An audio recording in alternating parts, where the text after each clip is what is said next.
Hey, welcome everybody to Spirituality Adventures. We're glad you're tuning into this episode. We are a viewer and listener supported podcast, so we really appreciate you listening, watching on YouTube. We really encourage you to subscribe to whatever platform you're using. If you're on YouTube, hit that subscribe button, or if you're on Apple or however you listen to a podcast, be sure and subscribe. We greatly appreciate it. Also, make comments if you like it and share it if you like it. We really need people to make comments and share the episodes that you like. And then also, if you're not already a supporter, we really would encourage you to go to spiritualityadventures.com and you can pick a tier, and we have bonus content for every type of giver. This is a nonprofit, so they're tax-deductible donations, but we do provide bonus content for those who are supporters. So be a part of the team, help support Spirituality Adventures, and we're so glad you're tuning into this episode. All right. Hey, everybody. Good to see you again. We've got Roger Wolsey on. I've been trying to get Roger on for a couple of years. We finally connected, and I'm excited. Roger is a pastor, an author, a spiritual director, and I would say a spiritual explorer as well, like in an amazing way. And so his books all reference that. And yeah, thank you, Roger. Roger Wolsey, thank you for being on Spirituality Adventures.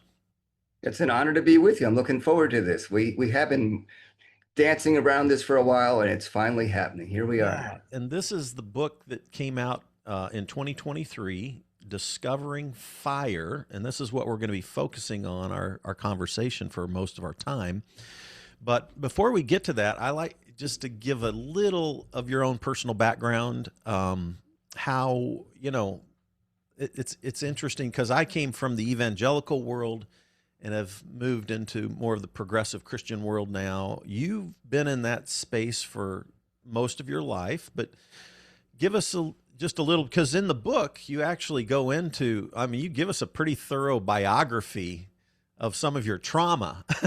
Like you just went boom, boom, boom, boom, boom in one of the chapters. But yeah, give our audience just a little feel for who you are and what brings you to this book, writing Discovering Fire, which is about all kinds of spiritual practices, not just spiritual practices that we find within the Christian community.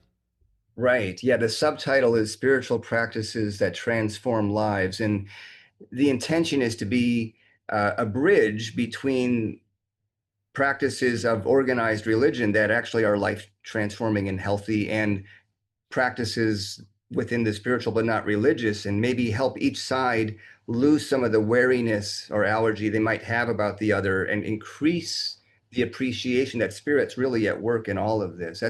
That's the main goal. Get people comparing notes and talking, because wholeness is wholeness, wellness is wellness. Spirit knows spirit when it sees it. So that's the intent. The backstory, in a way, the book picks up where Kissing Fish, Christianity for people who don't like Christianity, leaves off. That one had a second section within the book, the practices of love, in a very short kind of way. And this Discovering Fire really expands much further, goes deeper with that. That was more of an intro to progressive Christianity. And so I was in seminary 92 to 96 at the Iliff School of Theology in Denver. It's one of the 13 United Methodist seminaries, and one of the two most liberal or progressive. I was in that era where liberal Christianity was morphing, evolving into what is now called progressive Christianity. And so I was riding that wave. Del Brown was one of my professors. He was part of that in his own way. I was reading John Shelby Spong, Marcus Borg. And so these were the people that I was building on as this movement begins to emerge. I went to by the way, I went on a bike ride in Ridgeway, Colorado with a guy named Doug Jones just last May, and he told me he's on the board, currently on the board of Iliff. How about He's a that? he's a banker in he owns a bunch of banks in Colorado, like a Huh, regional banker dude. Anyway, just I didn't know if you knew him interesting. or not. Yeah. I don't, but that's small world. That's Yeah. beautiful. And then I just remembered I remember reading that Marcus Borg was a mentor of yours. Yeah, I find that definitely. fascinating because Yeah, I was a big NT Wright fan coming from the evangelical, and I know NT Tom and Marcus were good friends, right? yeah. I I mean, think so so. you're right. N.T. Wright, yeah, arguably was the beginning of the emerging church. I don't know that he would have said that, but I think a case could be made that he was part of opening the evangelical world into this broader minded, uh, reconsidering things perspective. I hadn't really thought about that, but he has to have been pivotal in that. Um, Yeah. Led the way before, Rob Bell and Doug Pagitt and certain others were doing their thing. Uh, Hmm. Wright was doing that. So basically, well, as I've described, the postmodern influenced evolution of evangelical Christianity was the emerging church or emergent Christianity, which now is part of what we call the progressive Christian umbrella. And the progressive Christianity is the postmodern evolution of liberal Christianity. So they're not the same thing. They are different. They are sort of like music has genres that come after one another. Um, and I don't know if progressive is the best word to use. I think a case could really be made that it's should be called conservative Christianity because it's conserving what is best about the way teachings and example of Jesus and lifting that up as the thing to conserve rather than this Christian nationalist of gospel of wealth and prosperity idolatrous crap that has come to be considered mainstream Christianity. So Yeah. So at did you grow up in a Methodist family? yeah, both my parents were raised Methodist, and they met at the Wesley Foundation at KU Lawrence, Oh, Kansas. hey, And the Jayhawks. yeah, that's right, Rock Chalk Jayhawk. Uh, and my sister and I were baptized in 1968, the year the United Methodist Church became the United Methodist Church with the merger with the Evangelical United Brethren. And so we were probably among the first kids baptized in that denomination. And it was like a downtown church, Gothic stone arches, stained glass windows, big pipe organ.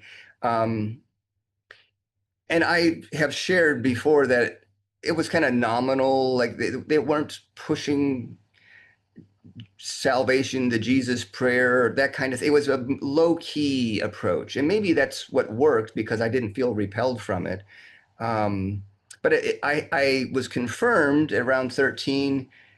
And then the next Sunday, I have told people that I thought, an atheist because I was, in a way, judgmentally looking at all these people dressed in their suits and dresses and spending all this money refurbishing stained glass windows and pipe organs and like, where's Jesus here? Well, this is just a show. And I had this judgy attitude.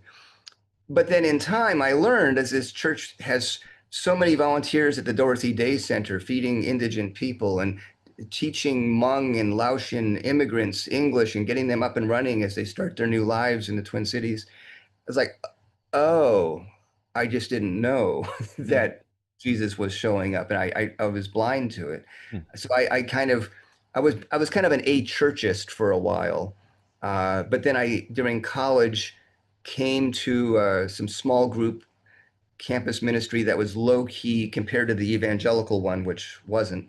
Um, and oh, this spirituality thing, there's something to be said for shared spirituality, which is religion at its best. And doing it solo, it's hard to follow Jesus solo. It really does involve relationship. So whether it's two or three people or 100 or 1,000, there is something to be said for community and accountability and opportunities to serve. Of course, I'm also a critic of the church, so I get that side of it also. Yeah. Sure, sure. Yeah, so discovering fire, the title, fire is a metaphor, and you connect that to spirit. Give us just a little insight into that. Yeah, so sure, just biblically, you've got the burning bush, you've got all kinds of references of flame and fire as being kind of like wedded to spirit, which is breath, pneuma, and this and fire and spirit work together. Wind, you need that to create heat. Um, and in a way, spiritual practices, at least as I use it in the book, are fires, and there's different fires to explore. You can do a lean-to, you can have a log cabin fire. They're all equally fires, but there's different ways to do it. Now, the title ultimately came from an essay by Teilhard de Chardin, who was like a proto-progressive Christian, born in the 1880s, did a lot of his research in the 40s, 50s, and a lot of his writings in the 60s. Um, Catholic priest and scientist. The Vatican censored him for some of his thoughts because he was questioning original sin and all sorts of things that you aren't supposed to question. Uh, but in one of his essays, he talks of there's this famous quote that I'm going to butcher, uh, but it's something along the lines of someday after humanity has gone to the stars and done this and done that, they will have gone into their soul, and then once again, man will have discovered fire. Mm. I'm butchering the quote, but essentially he's saying that if we do our inner work, it's not just out exploring the stars. That the inner work is a vast domain to explore, and that's where the heat is. That's where the fire is. Let's go there too. Mm. Good, good. So, your first chapter, Diagnosis Death. Give us just a quick take because I want to start diving into some of these practices, especially the ones that are sort of outside the Christian tradition. But give us just a quick, since you wrote the book, we've seen I would say a continuing resurgence of Christian nationalism in America. We still have about 350,000 churches in America, give or take 20,000 or so. We're not quite sure, but 40,000 some Southern Baptists, but they're declining now. I don't know what 20,000 Catholic churches now. They're on decline. Churches are closing all the time. People are leaving the church still, it seems like, and yet there's this resurgence of this right wing form of Christianity that seems to want to take us back to a time where women can't vote and they need to be quiet and raise their families and all of that, which is so crazy in my brain right now. Even me as an evangelical never would have envisioned a president who weds himself so thoroughly with Christian nationalism. It just I found that unexpected. I'm talking about not since 2016, but I'm talking about prior to that as an evangelical. I wouldn't have imagined Yeah, this kind of America, honestly. right. What are your thoughts now as, we're what 8-9 months into a new Trump administration. Charlie Kirk's death just happened last week. Shot political violence. I didn't even listen to that guy, but find out that he was a voice on college campuses helping young people embrace this far right wing Christian nationalism agenda. Is so fascinating to see how much attention that has gotten. Yeah, it's he did in fact play a role in Trump's victory in November 2024, particularly with young men. Uh, Joe Rogan, Jordan Peterson, and frankly, Charlie Kirk, the three biggest influencers online to get young men in their teens and 20s to shift in a Christian nationalist direction, basically appealing to their insecurities, to their lack of masculine identity that feels like they can grab onto it. And it really, I forget the quote, but it's easier to appeal to someone with their prejudices than through logic. And so that's what they did. He won the election by appealing to people's prejudices and bigotries, making them feel affirmed and stronger about being a straight white person in this country, to the lack of care about the well-being of the country or the planet. Uh, it's tragic. It is just tragic. Now, yes, the death of Charlie Kirk probably is leading to a little mini revival. Some more, particularly young men, going to church in the Christian nationalist variety. I don't know that it's really going to have much staying power, but it could. And unfortunately, that's the more that might happen, the more it's going to lead even more people that are more moderate Christians to, like, if that's what Christianity is becoming, I don't want anything to do with this. I can't call myself a Christian anymore. And it'll lead to even more moderate and liberal churches potentially closing. But that said, there is still a spread and a increase in progressive Christianity. There are more churches and denominations embracing it more overtly or just sort of quietly. But a lot of those churches are 100 members or less and average age 67 or so, or maybe more.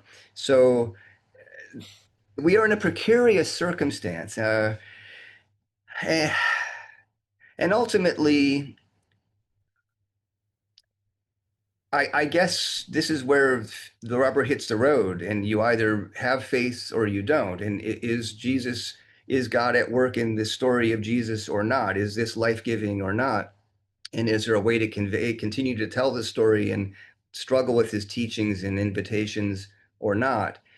Or has it become all too much and to reject all of it? I think there's enough love of Jesus and enough people who get the authentic Jesus, despite what some parts of the church are saying, that I don't think Jesus is ever going to die ultimately. Like the resurrection is, he's living on. His teachings still challenge us and inspire us. And people know the authentic Jesus and they know the crap version when the sniff test. There really are enough out there for people to know the difference. Can I predict what's going to happen? There'll probably be more mega churches and fewer small churches. But I'd like to think there'll be more potent, authentic, transparent, emboldened progressive churches that are less wishy-washy and more overt in their progressive approach.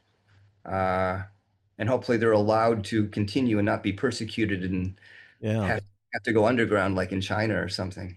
Yeah, it's so fascinating. I planted a vineyard church in 1990 in the Northland in Kansas City. Same year, Adam Hamilton planted a church in the south part of Kansas City.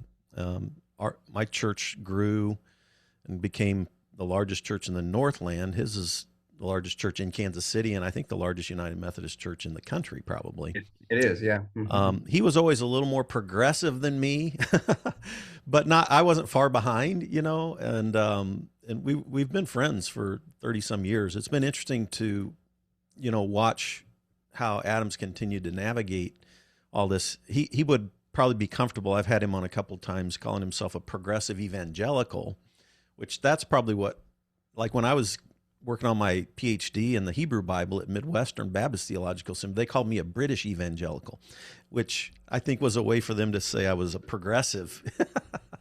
But anyway, but it's been so fascinating then now to get into the progressive, I'm a disciple of Christ, full standing pastor now, gone to the General Assembly twice now. And at the national level, it's very progressive and beautiful. I love it. But at the local level, even disciples of Christ, which would be considered a mainline denomination, can still be very conservative in the rural areas. Like my church is open and affirming, but there's even across the disciples 3,000 churches, not all of them are open. Most of them aren't open and affirming. Actually, it's kind of interesting. Even though they would be more moderate, I think, about their stance, but in terms of actually leaning into that, and we have an alliance called the Q Alliance, which it's a weird name, but it's the Queer Alliance, I think, is what it is, and they take churches through a process of becoming open affirming, trying to help them, educate them what that means and looks like and that kind of thing. So there's not a ton of the churches that have gone through that process, even out of the 3,000 churches in the disciple. So it's been interesting to me to see that even within mainline denominations, there's still a lot of what I'd call kind of conservatives that are in that world. The other thing I've noticed is that people who do a hard exit on the church from, say, like the evangelical versions of the church aren't necessarily looking for the better version of the church. They tend to check out. Maybe years down the road, they might come back and rethink it. But immediately, they're not just looking for a better version of the church, it seems like to me. A lot of the younger crowd that has left and exited sort of more conservative churches. What's your thoughts on that? Well, I've certainly experienced a lot of that. Many young people I've interacted with, or people my own age, there's a certain I'm just done. Mm. Or it's sort of like someone who's been in enough bad relationships, or like they're just done dating. They're just done. Yeah. It's similar kind of Yeah. perspective. Now, I'm done with this family deal, man. yeah. And I've also met quite a few people that have had a season or two of that and then have come around. Yes. Um, and I can also think of some young adults when I was in campus ministry. There were maybe two really overtly LGBTQ welcoming, inclusive campus ministries of the about 15 campus ministries at CU Boulder. And the largest of those campus ministries really brought in the freshmen. They really like that was the place to go, this place. And the juniors and seniors that would show up new to the ministry I was part of would often say, we went to this other place, but we realized that this isn't the kind of Christianity we wanted, and we just learned about you, and this is really what we're looking for. So I've heard different people say different things. So yeah, there are some young people looking for a better version of the church. Was it Brian McLaren or Jim Wallace who said the best response to bad religion is better religion? And so there's some people who have that desire. And then there are others who are done. And then there are some who are done, but then eventually, for whatever reason, find their way back to a different kind of church.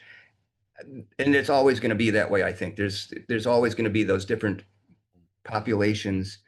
And I have great empathy and care for all of them. And Yeah. I don't think one's better than the other. If people are just done with organized religion or Christianity in specific, I have no need for them to convert to Christianity, become Methodist or something. Like that's not an agenda. It's like, okay, well, I honor right where you're at. Yeah.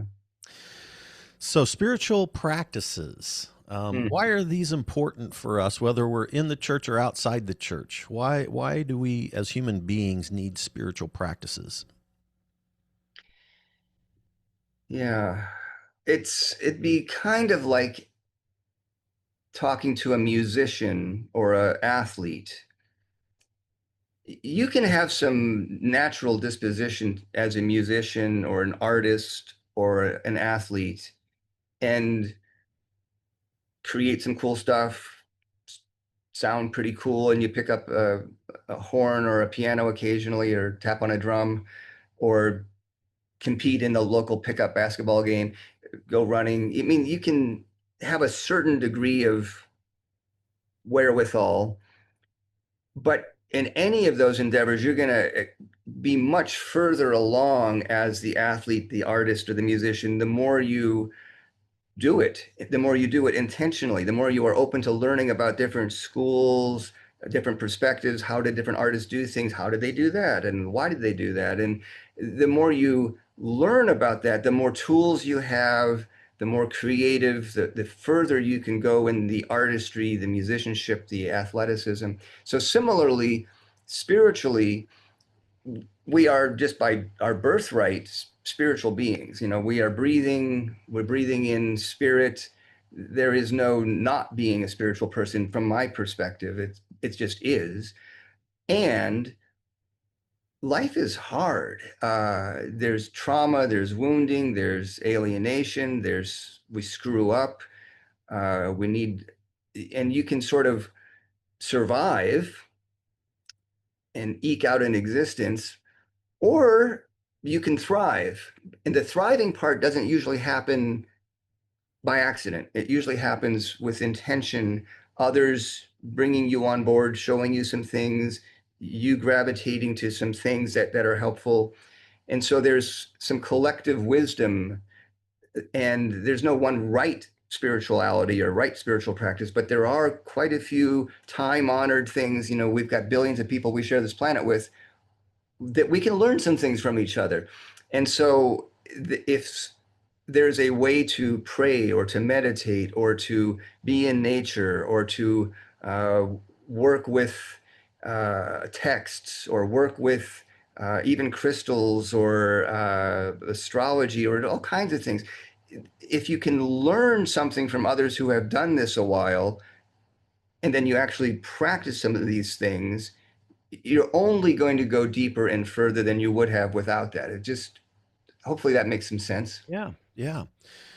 And some of these can be practiced alone, but Right. many of them are also practiced with other people, right? Yeah. And so you have that dynamic of things that we can do to connect. I like to say spirituality is connection with self, others, and something greater. Just a real simple idea of belonging or connection or something like that with those elements of our human existence. Sure. So spirituality, and I love adventure. So anyway, that's why I named it this. But your chapter 2 dealt with some of the spiritual practices that have historically happened within the church. Of course, in my evangelical world, you prayed, you read the Bible, memorized the Bible, studied the Bible, you went to church, you tithed. I mean, there wasn't too much beyond it. Maybe some people fasted, but most different didn't. My Southern Baptist crowd didn't fast much. My Vineyard crowd kind of did. And then Vineyard had a little bit more robust practices in terms of inner healing. Different, they were, pushing in some areas that I think were healthy.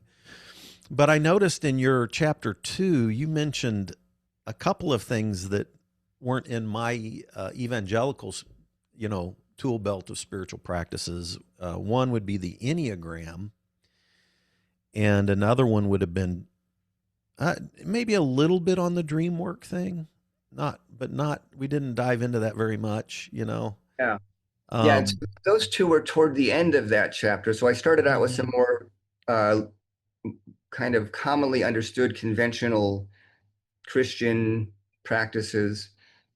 And then I move as a segue towards the rest of the book is sort of this bridge stuff. Now, Enneagram, you can make a case that it comes out of organized religion in a way, a mystic form of Judaism, Kabbalah, uh, and there were some early formative people. Gurdjieff was I don't know if he was call himself Russian, but he was sort of a definite adventurer who mhm. explored lots of things and pulled them together and worked with things. And it's become rather prominent in certain forms of Roman Catholicism and the mainline Protestant denominations. And I've even heard evangelicals using it to some extent. Uh, Basically, we're all created in the image of God, and we have different ways of navigating life and dispositions and perspectives that we come from. And that's good. It's part of the diversity of the Imago Dei. And so there's these 9 types, and there's blind spots to each type and superpowers and strengths of each type. And each type can go in stress in a bad way or in health in a different way to be at their best. And if you're in a relationship with somebody, the more you understand each other and where you're coming from, you won't have less conflict necessarily, but you'll navigate it perhaps better, a little bit more charitably. Like, oh yeah, you're a 6. There's a little bit more fear-based thing going on. I can give you some grace. I get your disposition. I'm the 7, the uh, more happy-go-lucky, sometimes surface level helium everything through the rose tinted glasses, and sometimes can miss depth and gravitas at times unless I do some work. And so I'm fun at parties, but sometimes can be superficial unless I'm at my best and doing my work. And everybody's got their strengths and weaknesses. And if you understand each other, like, oh yeah, that's that voice, that's that perspective. I can welcome that. That doesn't mean that you let someone off with some bad behavior or something, but you can at least have more charitable, gracious presence about it, and more humility because you've got your own stuff. So it's a tool uh, that helps the people of God understand themselves and each other. It's not like the magic best thing, but it is a pretty useful thing. Hmm. Yeah, I appreciated you doing a chapter for some of the traditional practices. Centering prayer is something, and contemplative prayer models that I've dove into. I did a 2-year training in mindful meditation with Tara Brach and Jack Kornfield, Oh, yeah. which comes out of the Vipassana Buddhist tradition. I just completed that a few months ago, and I'm a certified mindful meditation teacher now, Okay. which kind of takes us out of the Christian stuff and jumps us into your third chapter. By the way, you mentioned about, I didn't count, but 25 to 30 spiritual practices in this book. Have you done all of those yourself? Have you tried or experimented with Uh, all of the ones that you mentioned in your book? well, it's been a while since I've read the book. So, You can't certainly, remember. certainly most of them. I'm trying to think if there's any that I haven't done. Certainly most of them, yes. I'm trying to think if there's any that I didn't do. Uh, So I want to ask you about a couple of them that I've never done. I've done a lot of these, but not. I don't know if I've even done half of them. I'm not sure. There's a lot of them that I'm curious about. Like I've never done the Labyrinth, yeah. labyrinth thing. Uh, I don't know what circling is. I don't uh-huh. know what curtain singing. Other than what I Yeah, read from you in your yeah, book, kirtan. kirtan, Uh-huh. and circling, and the Halloween thing. Like all of those sounded like I've never done any of those. Oh, the Halloween thing, was that like part of the shadow work? Yes, I thought Yeah. that was a fascinating take on Halloween. Was Uh-huh. shadow work.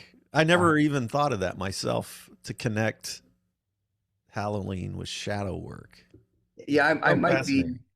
I don't. I think I might have possibly come up with that myself, Yeah. but Jung probably said something way before me. So I have no doubt. I'll be humble. Great people before me. But it just made sense to me that, oh, this is an opportunity for us to exercise our shadow side and own it a little bit. And so if I am critical of, say, Trump, and I am down on him for being a sexual playboy, a greedy, uncharitable, judgmental, I don't know, vindictive, well, could I, for an evening, dress in a way that is my inner asshole, and vent it in such a way that it's not uh, um, hurting anybody, but it vents it, it gets it out, and then I can uh, practice integrating that part of myself. So I'm less, because if you repress something, it's going to lead to a volcano eruption. And so the idea is to integrate your shadow and befriend it and not let it drive the bus so much, and have less difference between your public persona and then your more hidden self, and have more of an authentic true self that's more Hmm. consistent. And that's, so Halloween is just, it's a way to begin to play and practice some of that integration. I actually love that because I really had to work on when I went through my meltdown, like my public and private. Oh my God, and it led me into such a dark place. Let Your Life Speak by Parker Palmer was one Mhm. of, and Richard Rohr's Falling Upward were two Mm. of the books that really started helping me to look at my shadow, my dark side, and actually not be so judgmental of it and suppress it, but listen to it and to Yeah. integrate. Yeah. So that was power. I thought that was an interesting way to play with that a little bit. Good stuff. Tell me about somatic portaling. That's a phrase that I came up with. The therapist that I was seeing in Colorado for a while, and I give her a little credit in an endnote. Uh, sort of teaching me this practice. Somatic, it means body, and the pendulum, or what did I call it? Portaling or pendulum? I forget. Portaling. Portaling is how I wrote it down. Yeah.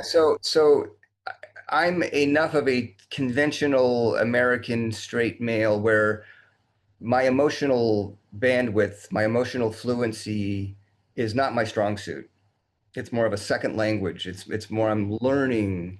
Uh, that's something that maybe stereotypically women have more available more frequently. And so anger is socially acceptable for men to share, and maybe joy and laughter, but not much else. Grief, angst, depression, loss, fear. Those things are kind of taboo or Cry, repressed. crying. Crying. Yeah, yeah, definitely crying. And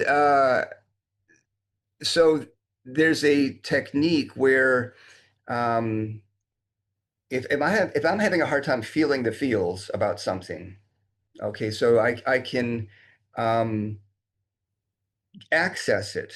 So I can try just feeling it for a little bit, but if I'm feeling stuck, well, I can potentially shift to thinking about it using that more developed part, the cerebral developed part of at least me, and then maybe even think of an instance where this feeling has shown up, or different instances in my life where this has shown up, and then it gets me into a place of, oh yeah, and this what's going on, and it hurts, and I was wronged, and I was offended, I was misunderstood, and it hurts, and I'm scared, and I fear. What does that mean? I'm fearing relationship. I'm fearing abandonment. Like, and then I can maybe begin to shift back to the body and like, oh, where do I feel that? I'm feeling it in my heart or feeling it in my gut. So there's a freaking tear showing up. What the hell? And and then be with the body a little bit, Mm. and then if that becomes either wanes and peters out, or if it becomes a little too scary, well, I can go back to the head thing a bit, and then so it's a way to help. It's sort of like training wheels for becoming more into your feelings and Mm. comfortable staying with them. Yeah. Cool, cool. What about circling? Yeah, so circling is a particular form of authentic relating. It's a tool. There's authentic relating as sort of the umbrella. It's related to nonviolent communication, but it's a little different than that. It's more um, speaking your own truth. If I'm in Minnesota, the culture is Minnesota nice, and you might say, "Oh, well, that's interesting." But what you really mean is that's a stupid, crazy, dumbass idea, like you just said. You don't share what you really mean. You couch it in veiled civil ways that's kind of passive aggressive ultimately. And the idea is to drop passive aggressive and move to more authentic. Uh, um, Not that you need to be a jerk, but to own your truth. So if someone's let's bring it to something current, someone's grieving the loss of Charlie Kirk and inviting me to grieve with them. Yeah, I see you in your pain. I get that you lost a hero. I'm sorry, I can't grieve with you because the guy talks, he was against everything that I'm for, and the people that I care about, some of these oppressed persons he was against and made things worse for them. And I don't frankly grieve him. So it's the ability to own that and not have fear and just be honest. That's the kind of thing that's healthy and needed. And it actually leads to more trust with the conservatives ultimately because, oh, Roger's speaking his truth. He's going to let me speak my truth. That's the thing where actual transformation can maybe happen in society. But if we're all kind of posturing and pigeonholing, then and being veiled, then we don't have inner transformation or social transformation. So what's needed for ourselves, it's what's needed for society is more people owning their actual experience, being able to talk about it, and then learning how other people are experiencing you. So circling, one of the things about it is you are speaking in the moment. You're not going into story.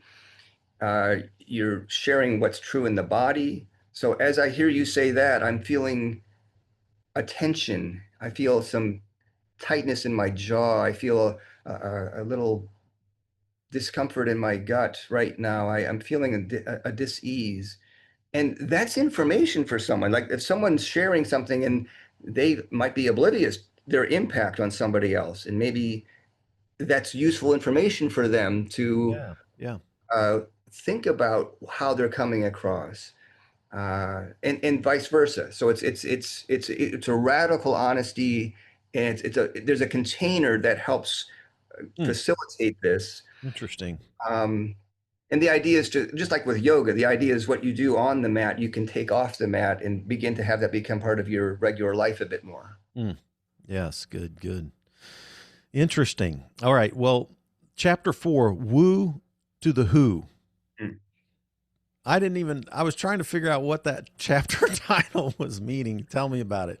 Well, so like there's a certain jargon, I guess maybe out of Black American culture, something to the something. Uh, it's a playful way of, usually it's done in an uplifting way. But here I'm overtly naming. So there's woo stuff that many people think of as esoteric, and beyond esoteric as just cotton candy, magical thinking nuttiness, and they just dismiss it altogether. So they call it woo woo because it's easier than trying to learn about it is just to dismiss it. So woo to the who, I'm saying, okay, yeah, I'm honoring that this is woo woo to some people, but let's look at this. There might be something here. Gotcha. The so one of the things I think you mentioned in that chapter is the tarot. You do astrology, reframing, oracles, but you mentioned tarot in that chapter, right? Yeah, yeah. I have one younger female Black friend who is really like she does her tarot readings periodically. And of course, I've never done that. I grew up evangelical, to where I remember the first time I lit a yoga class into my vineyard church, I got a lot of kickback from doing yoga. You know what I mean? And I'm like going, God, it's good for you. Why? You know what I mean? Uh-huh. I think God's for things that are good for you. You know what I mean? But anyway, but yeah, that whole evangelical world is like a lot of these things. They would have called them demonic, right? In the world that I grew up in, and so like tarot would be easily one of those things. What's fascinating, I've met a few people who are into it now. It almost, tell me if I'm off base, but it almost seems like it's a little bit like a Rorschach Yes. reading. Yes. And Yeah. that's I how think once I started listening to people about it, I thought, oh, interesting. That it's like Yeah, yeah, anyway. it's like looking at the clouds and what do you see? And what does that Hmm. mean? Why do you think you're seeing a ship that's turning into a horse right now? Like what does that mean to you? Or how did And you see the face of Jesus in that Cheeto, or what? right, yeah. So I mean, humans are meaning making monkeys. That's what Yes, we are. that's right. Um, That's right. and and we need meaning to actually be well. So if you have a dream, or if you have looking at a tarot card or an oracle card, there is something about the archetype. There's something about the what you see, what that either the artwork or the name of it. There's something that connects. Like, oh yeah, I'm having like this card represents, I don't know, chivalry, and I'm struggling with male identity and my manliness, and like what's the best way to show up in this world. And I'm seeing this chivalry in this image. Like, okay, well, what does that mean to me? Why am I drawn to that concept? What's going on in my life where there's an insecurity or a rising growth or strong suit showing up? Like, that conversation can be interesting, and that's just one hypothetical little example. Yeah. Yeah. Yeah. Well, I found it once I kind of reframed that, versus how I was raised, it made it more intriguing to me. So Absolutely. interesting stuff. I really want to get into the plant stuff. Yeah. Um, it's so fascinating because so like I had a little time in my life, like 14 to 16, where I was, doing weed and experimenting with drugs before I gave my life to Jesus at a Southern Baptist youth camp and felt called to be a pastor. So then I stopped doing all that. And then now recently in my last 6 years, I've been a lot more open. I've honestly never, again, I was always for the legalization of marijuana. And I was like, let's not criminalize plants. It's like, Mhm. why the heck? Right. We're going to make plants illegal, And especially if we're going to have alcohol be legal, Yeah. I it's mean, asinine, inconsistent to have marijuana be illegal because one is actually demonstrably more harmful to yeah. society and the human body than the other. It's just Yeah. like not even close. Like so, frankly, I'm not sure if we're at the 50% situation. Maybe 50% of the states, maybe over 50% have medical marijuana, and probably just slightly over 50% now have recreational as Yeah. well. I think so. Yeah. That's so funny. I went to rehab for in my whole downfall for Xanax alcohol addiction. Came out and helped a friend raise money for a medical marijuana company in the state of Missouri because that had right before I went to rehab, I voted to legalize it.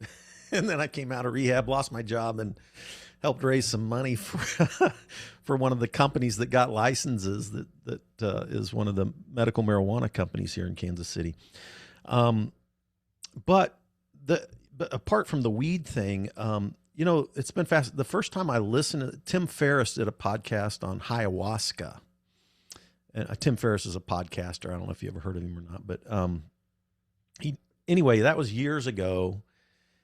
And then I started hearing a bunch of research around mushrooms, psilocybin. I've done at least one interview with a gal that gets her mushrooms from Michael Pollan, and how to change your mind from net. And she does plant therapy with this with the mushrooms that she grows. And I did an interview with her. I have not. I took acid when I was in high school in the 70s, which isn't anything compared to what they're doing now with therapeutic plant. And then I know a bunch of PhD therapists who are doing legitimate research right now and like double blind placebo kind of scientific research around this.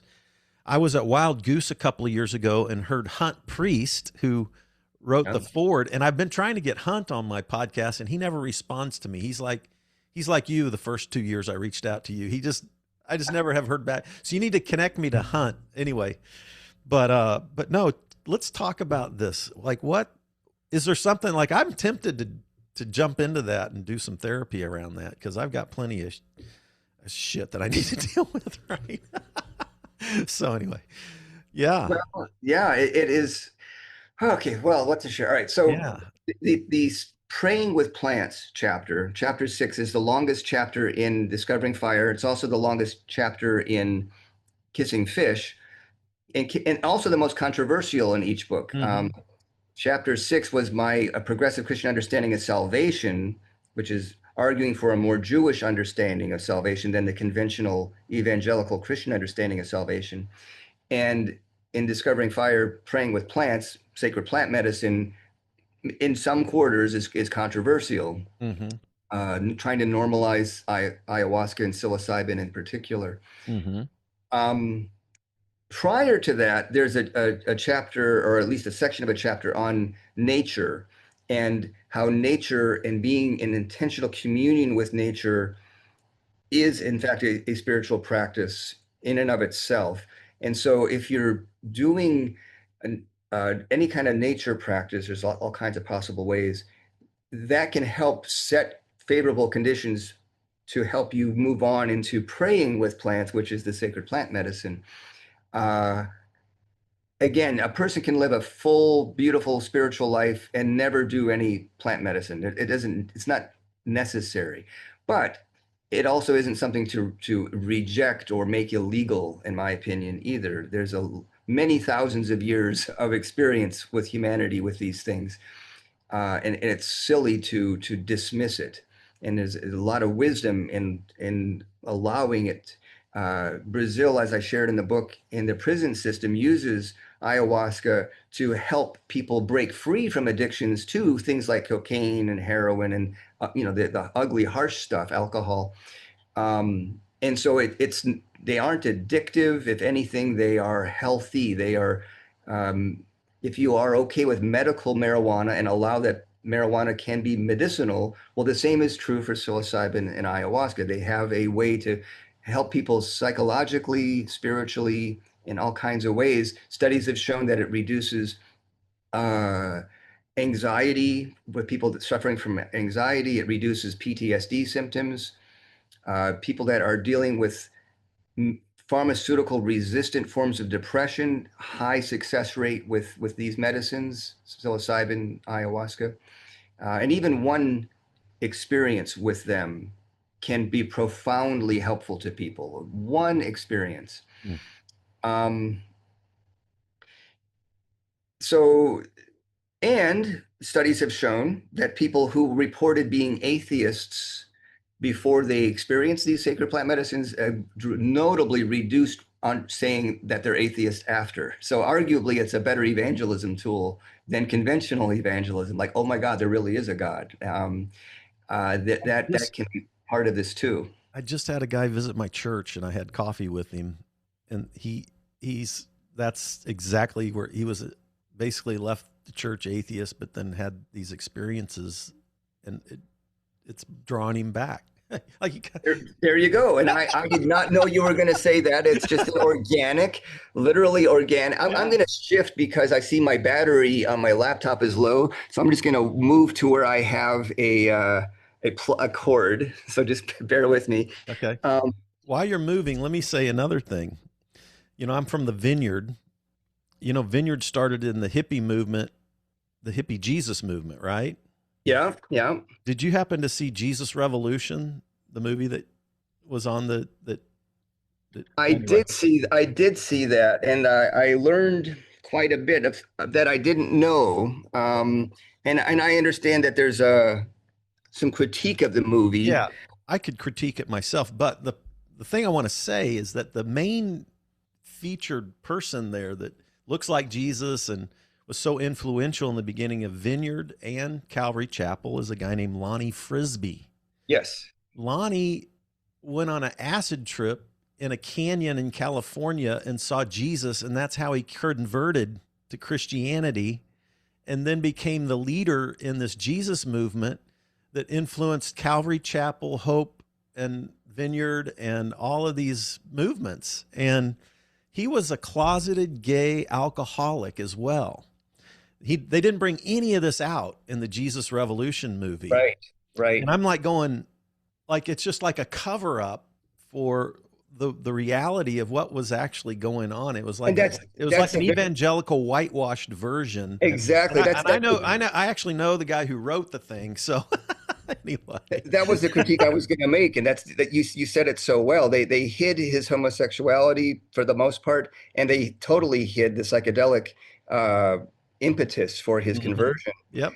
Uh, Yeah. Anyway, so go on with you're citing some of the science behind this that we're learning about, and it's because it's been a Schedule I drug. It's it's been hard to research it, but for somehow they're breaking through that and doing legitimate research now.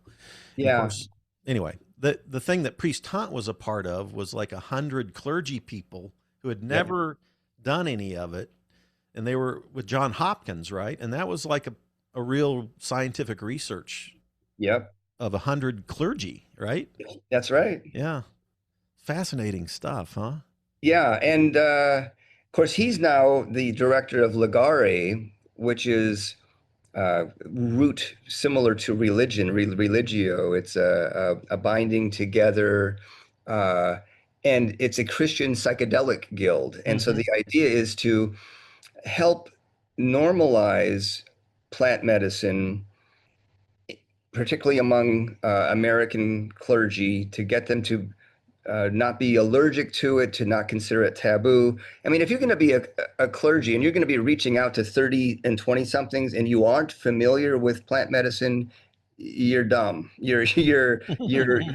You are totally handicapping yourself. Mm, In the same way that progressive people, we ought to know about Charlie Kirk. We're dumb if we aren't aware of that sector and what's going on.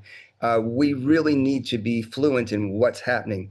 And uh, if if churches can talk about this and can learn enough about it where they realize the value, the legitimacy, the frankly a tool towards salvation, which is wholeness, well-being, yes. well, then we don't need to be afraid of it or to poo-poo it or to judge it. We can say, oh, yeah, okay, so this is part of your journey. We have some people in the church that have done this too, and we welcome you. Uh, and it doesn't have to be, it's in a way, it almost reminds me of rock and roll being introduced into Christianity, electric guitars in the sanctuary. Uh, Well, it seems like it's such a big deal and it's the devil's music and oh, it's just really good music and it can be a way to lift people up and you can still have preferences and Yeah. different styles of worship and it doesn't have to be rejected. I'm not saying it needs to be part of worship, Mhm. but to be able to talk about it and welcome it and not be judgmental, that's if you're going to be doing evangelism well and meeting people where they are, we need to be informed and not frankly ignorant and judgmental based on ignorance. Mm. Yeah. So, have you had an experience with this that you care to share or talk about? Well, so in chapter 6, I actually describe, in a way, almost like a verbatim description, moment by moment, in some of the journeys that I had. I think three of the journeys, I sort of, uh, two ayahuasca ones and maybe one or two psilocybin journeys, I described the experience and what they meant to me and how they were transformative. Um, it's not a regular part of my journey. At most, a once a year thing at this point. Uh, but there was a couple of years where I did four ayahuasca journeys in one year and maybe six psilocybin journeys in that same time. And that was pretty darn transformative and eye-opening and heart expanding. Also, I should mention MDMA was part of that transformation of myself also, but I didn't include that in this chapter because it's more like in the way that LSD is a synthesized man-made thing, MDMA is that also. But I do think that there's value for MDMA to be on board as a healing modality, possibly spiritual, certainly heart opening. But let's bring it back to the chapters, plant medicine. Um, and you're asking my own experience. So with ayahuasca, pretty strong substance. On the first experience, I would say experienced divinity, my divinity, the divinity. It was a hallelujah kind of experience. Mm, The second journey with it was more experiencing my demons mm, and the dark side and mm, the wretched, this kind of a wretchedness that's also within me and needing to metabolize and purge and integrate all sorts of different pieces of that. Um, and it was scary. And I'm glad I was in a container with facilitators and mhm, knowing that each journey is going to be different and they all have a different medicine and a different um, it's sort of a sense of like the mother, the grandmother. It's often referred to as she or the mother, grandmother Aya, and she calls you. It's not something like you just choose to do it. There's a certain being called to experience it. Um, and in a way, it's one of these medicines that provides what you are needing. There's a word for that where it meets what you are actually needing on this day at this time. I forget the four syllable word for that kind of medicine. but it is that kind. And so frequently people often have a positive first experience with this, and then a second or third journey might be more the wretched dark side stuff that will show up. But then it can be all over the place, Hmm. meeting a different wound, a different healing, a different layer of healing. Uh, all that said, ayahuasca is frankly hard to come by. It's not something you would do solo. You need to do a certain diet 7, 10 days in advance. It's not something you do on a lark, and it's expensive to Hmm. participate in a retreat, more so than it frankly needs to be, in my opinion. Uh, Psilocybin, much more accessible. Mhm. People can easily grow it in their closet if they wanted to, Right, and right. uh, I have friends um, that do that. right, yeah. And so the elitism, cottage industry thing, and frankly the appropriation thing is less of an issue with psilocybin. It's more universal, more accessible, more, and frankly, it can be just as potent as the ayahuasca. Sometimes it's more light and happy, uh, but it can go deep too. And I've had deep journeys with the psilocybin, including dealing with some family wound, maybe even curse around a small portion of the family having owned human beings, having slaves in Virginia back in the 1800s. Um, and there was some powerful work that came out of that was frankly necessary for me and maybe the whole family. Hmm. Uh, I would even go that so far as to say that sort of a family healing was part of what the experience was, but it was not a pleasant journey. It was challenging. Hmm. Yeah.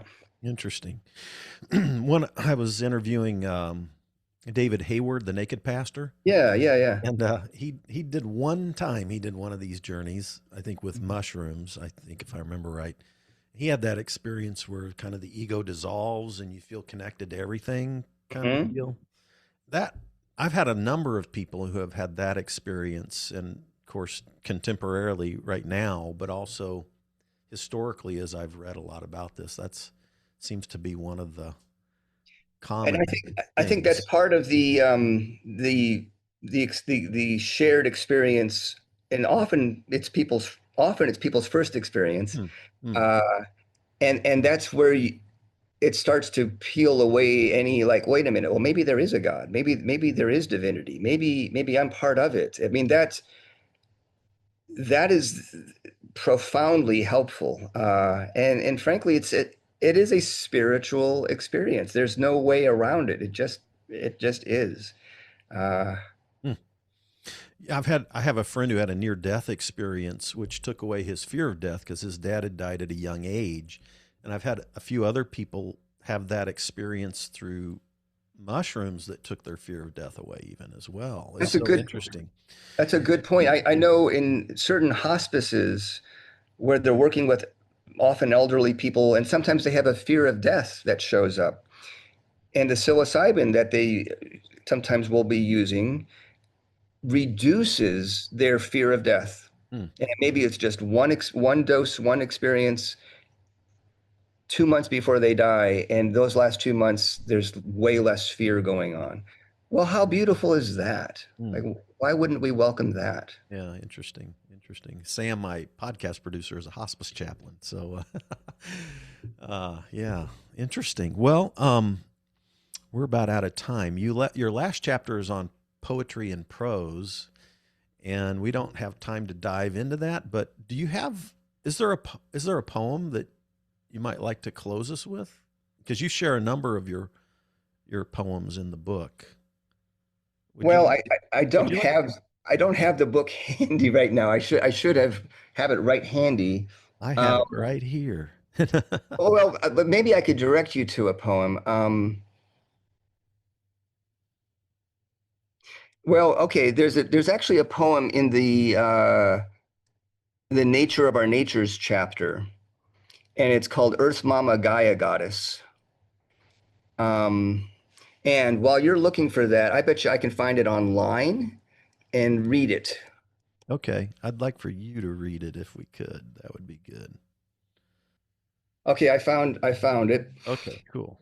So here we go. And this is a poem that maybe weds all these things together. Earth Mama Gaia Goddess, in whom I live and move and have my being. You are Rechem, you are womb, my most intimate love.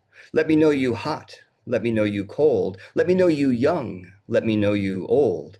Tell me the stories behind each of your laugh-lined spider webs, your delightfully sun-kissed riverbeds of wrinkles. Let me dip into your dancing brooks. Let me fjord your streams and press up your currents. Let me know, really know your waters, not just to float along them when they lazily saunter and luxuriously meander, but so I can hold on for my very life when their rapids rage and the caps whiten in your violent storms. Let me sail across your lakes. Let me dive deep into your ocean. Let me know your tides, high and low. Let me know your moons, new sliver full.